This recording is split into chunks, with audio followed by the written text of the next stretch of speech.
గుండ్ల మీదను ఒక నాతి కూర్చునుండు, నాతి మీదను ఒక చిన్న కోతియుండు. కోతి మీదను జ్యోతిలో గనుము బయలు,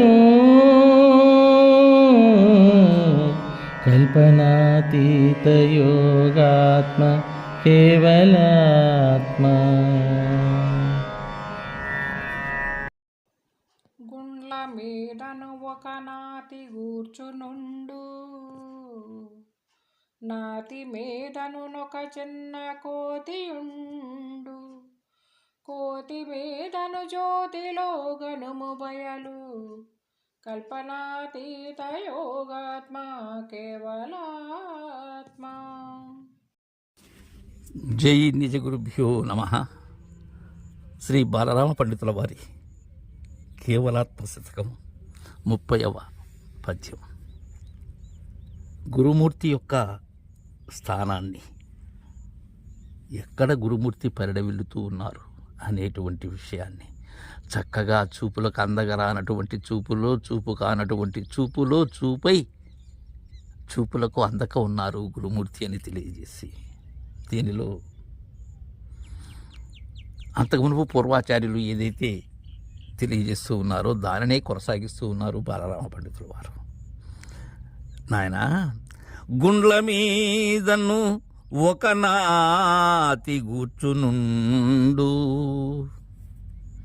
గుండ్ల మీదను, గుండ్లు అంటే ఏంటంటే, గుండ్లు అంటే ఆకారం, గోళాకారంలో ఉండబడేటువంటివి.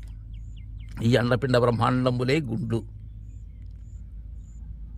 స్థూలంబు కనుగుడ్డు, సూక్ష్మంబు కనుపాప, కనుపాపలోనిదే కారణంబు అంటారు వేమన. అయితే ఏ గుండ్లవి? ఎర్రగుండు, తెల్లగుండు, నల్లగుండు. వీటి మీద ఒక నాతి కూర్చుని ఉన్నది. నాతి అంటే స్త్రీ. స్త్రీ అనేటువంటి ఆ 3 అక్షరముల యొక్క మిళితమది.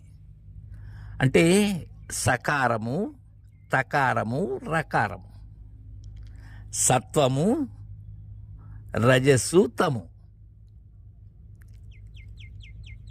త్రిగుణ సముదాయమైనటువంటి, త్రిగుణాత్మకమైనటువంటి స్త్రీ ఎక్కడ కూర్చుని ఉన్నది? గుండ్ల మీద కూర్చుని ఉన్నది. ఆ ఎరుపు, తెలుపు, నలుపు అనే గుండ్ల మీద సృష్టి స్థితి లయకారిణి అయి, మహాశక్తి అయి, మూల మాయి అయి, మూల ప్రకృతి అయి కూర్చుని ఉన్నది ఆ స్త్రీమూర్తి.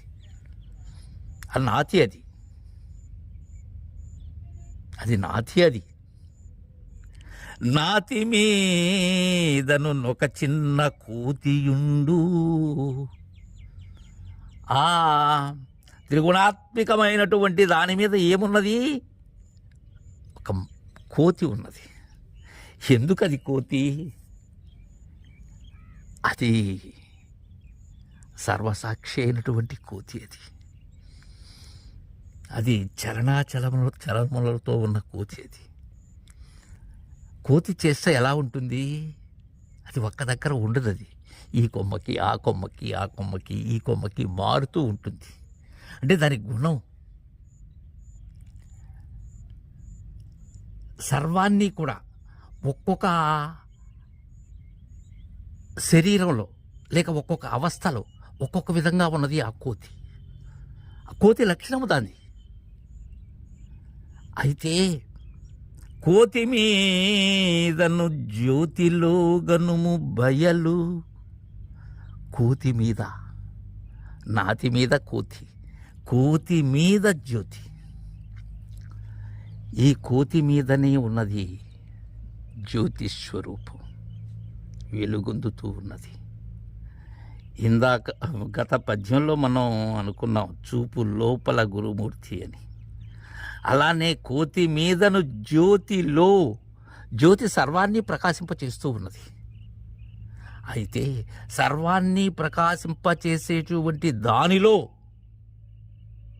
చూడాలి, చూడగలగాలి.